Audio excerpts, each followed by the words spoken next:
Hey folks, this is Hal Shurtleff with Camp Constitution, and I am here with my good friend Reverend Stevie Kraft. How you doing, Rev? I'm fine.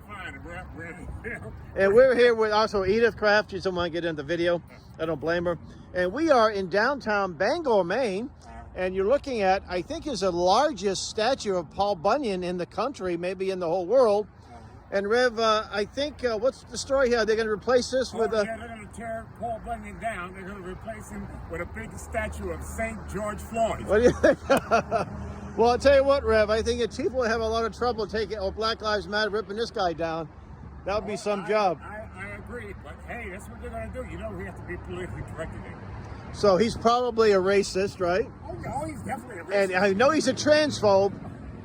He might be a transgender. He's a transphobe, I think, yeah. Anyway, we're just kidding, folks. We don't want the rumor going around. But this is just one of the great things of northern New England. We're heading up to the Balloon Festival, Conroe, Maine Balloon Festival. We're going to have an information table there. And if you're watching this video and you're in the area, please stop by the Balloon Festival. We're going to be in I think it's called the Crafts Building. Thursday, Friday, Saturday, Thursday from 4 to 8, and then 4 to 8 also on Friday, and from on Saturday 12 to 8. And with that, we want to thank you for watching, and God bless. God bless you.